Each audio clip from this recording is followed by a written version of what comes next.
If you're anything like me, you want to be able to have the luxury and the flexibility to buy most any car that you want, within reason. We're not talking T50s and T33s and things like that. And also, hopefully have multiple cars someday, not just one sports car. And for the first, I guess, 15 years of my driving career, I only had one car, and only in my early 30s was I able to justify having 2 cars, and then 3 cars. Now I have 2 sports cars and a daily. And what I want to talk about in this video is one foundational principle that will definitely help you get there. It's not the only thing, and we'll cover the other factors in other future videos, but that thing is time, efficiency, and productivity. I think most of you can relate when I say that it feels like we have not enough hours in a day. Most people in modern day feel like they're constantly behind. Their to-do list or their emails just keep racking up, and they fall ever more behind. Now, the whole question of what is important work and what is not important work, which of those to-dos should you actually do versus just either delegate or get rid of completely, is another story. But again, the foundational principle here is efficiency and productivity. Now, every year or two I get reminded that the skill set is not widely known or practiced. And it feels surprising to me because for all of my 20s, I was obsessed with productivity and efficiency and time management and things like that. And I think a lot of people at that age are, because they're finally getting involved in their professional lives and they want to make strides in their academics or professional life and not feel like they're leaving room for growth on the table. So I remember when I was traveling to Asia with some friends in 2019, one of my friends was like, Kevin, how are you doing this? You know, we're going city to city and I'm barely able to just sleep and just do my activities of daily living, my food, my exercise, whatever. You're doing all of that with me, and you're also shooting videos, editing videos, and doing some calls, customer calls every now and then, because this is back before I had a team to run Medical Insiders. It was mostly a one-man show. And I said,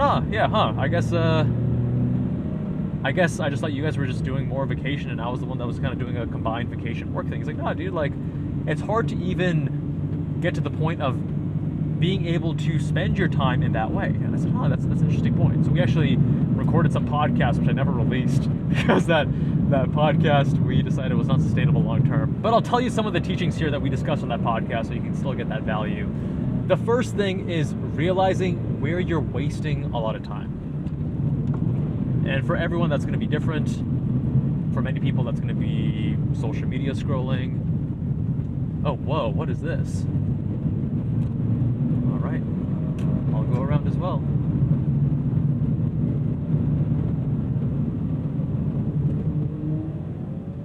For others, it's going to be Netflix. Thank you. And for others, maybe it's TV. For those few people that still do watch TV nowadays.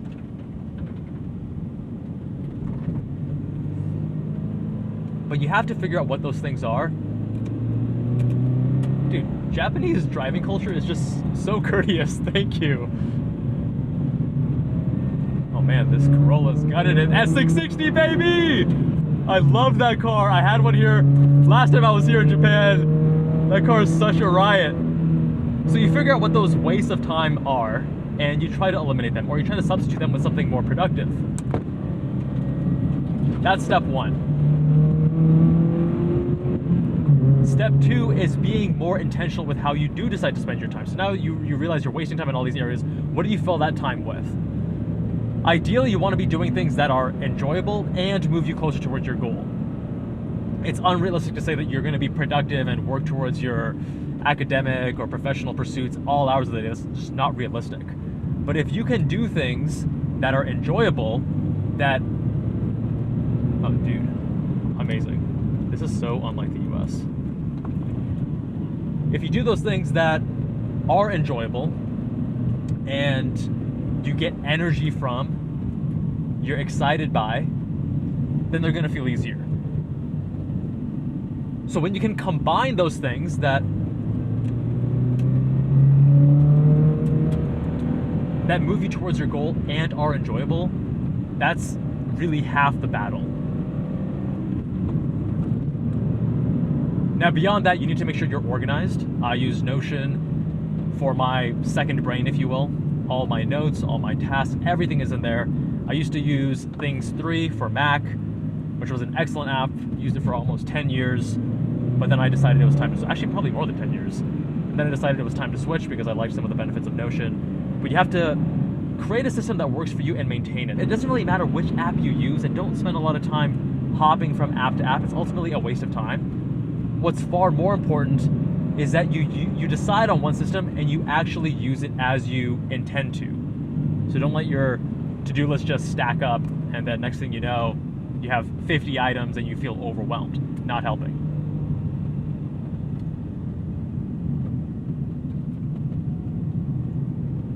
Now, I was talking to another friend recently who works a 9-to-5, a W-2 job. He says 40 to 50 hours a week tops, and he feels so overwhelmed. And I was like, okay, I don't have a dog, so I understand having a dog is part of it.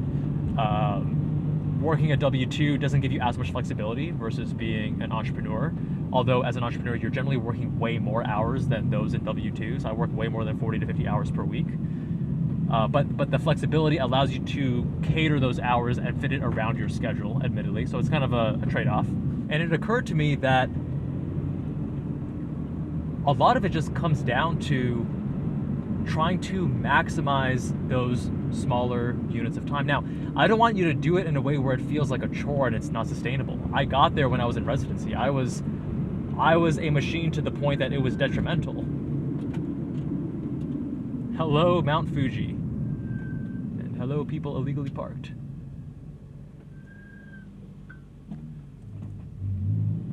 Anyways, that's the spot, huh?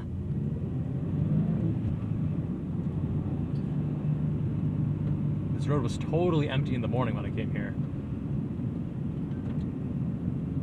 But I guess right around sunset. I mean, it is beautiful. I'll give them that.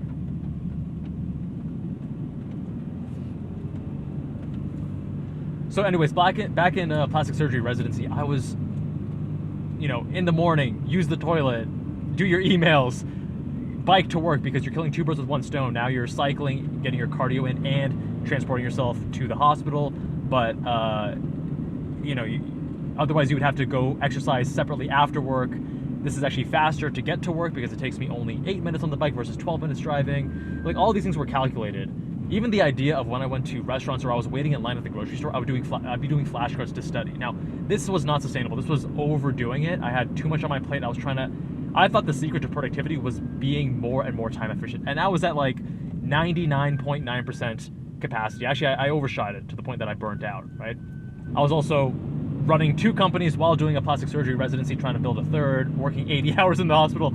It was silly. It was not sustainable. But the lessons there, I was able to then take and apply to my life in a sustainable way. So, as an example, I never want to be back to that plastic surgery mindset where I was clearly a workaholic and trying to derive sense of self-worth and meaning from being more productive and achieving more. And it just wasn't healthy. But I took things like killing 2 birds with 1 stone while exercising. I do a lot of my internal team meetings actually while I'm on the bike. So I'll be on a stationary bike, have my laptop set up, and I'll just power through zone 2 in that way. Zone 2 is the riding where it's sustainable for a very long period of time and you can have a conversation. It is challenging to have a conversation, but you can do it. So I do my team meetings in that way. And that's how I get most of my 6 to 8 hours per week on the bike done.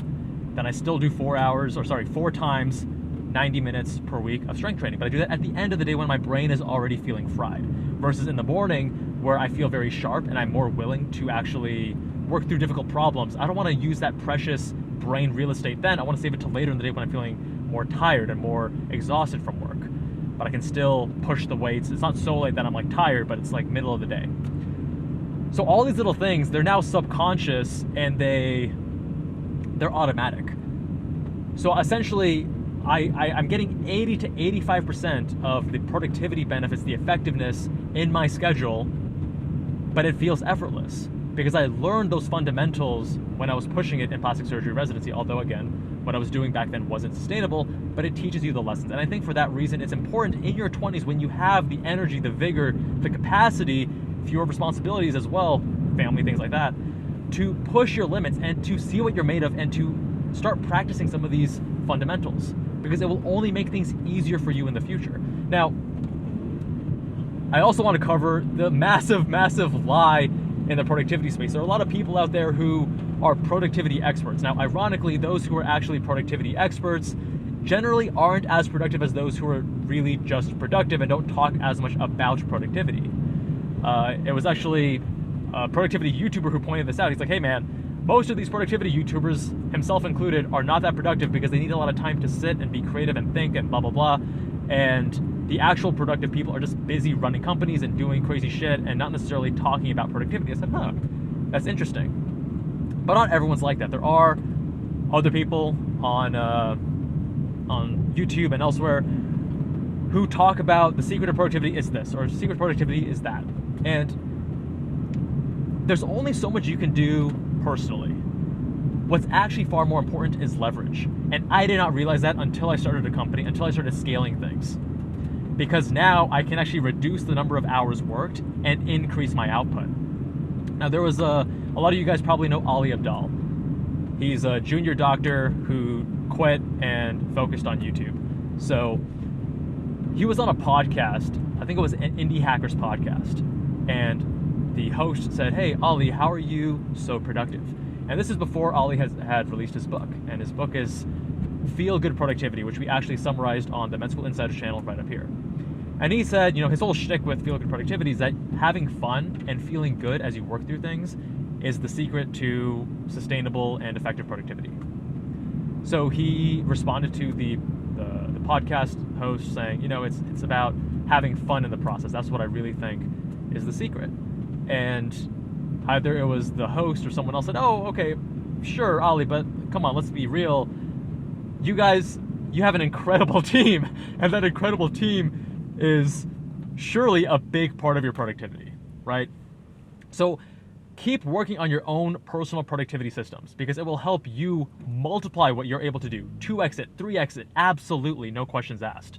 However, at a certain point, you have to realize that based on your aspirations, based on your goals, based on how much you want to grow your business or your practice or whatever it is, you will need to scale and you'll need to use leverage. Now that leverage can be in multiple different forms. It doesn't have to be just hiring people, although that is the most obvious and I guess most easy to understand.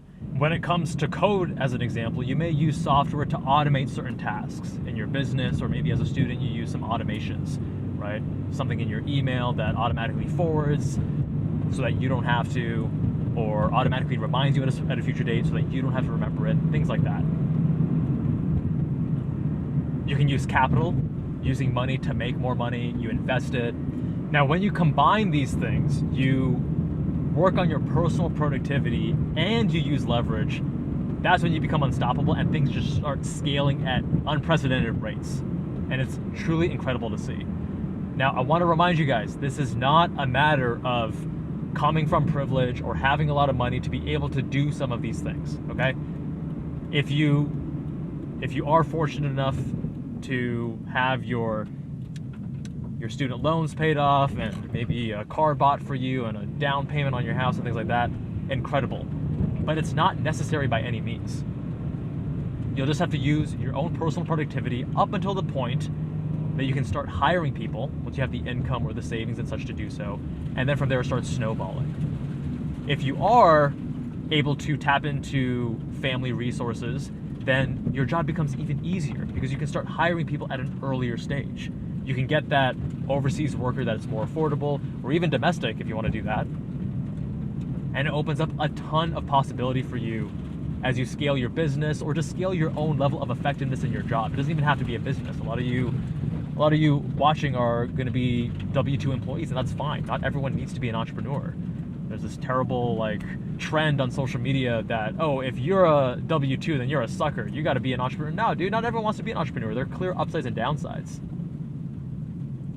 But if you can be more intentional with your time, you say, hey, I'm fresher at this time of the day, therefore I'm going to focus on those tasks that are harder for me to do because I'm going to get them done in a shorter period of time. That's your personal productivity. It's like optimizing your day based on your energy states and what you feel like working on. You can optimize your transportation to incorporate exercise, ride your bike to places rather than just relying on a car all the time. Even though we are car enthusiasts, there are benefits, obviously, to using a bicycle for your own health. And trust me, it can also be a ton of fun. When you're working, really focus on getting that work effectively done. Don't be distracted. This whole idea of work and play and like, oh, I'm gonna watch TV in the background while getting my work done. You're not gonna feel relaxed because you're still working, and you're not gonna get your work done as quickly because you're distracted by the TV in the background. Focus on one thing entirely, either your work or your play. Don't ever try to combine the two. If you try to combine work and play, you're not gonna feel refreshed and you're not gonna get much done. It's a silly idea.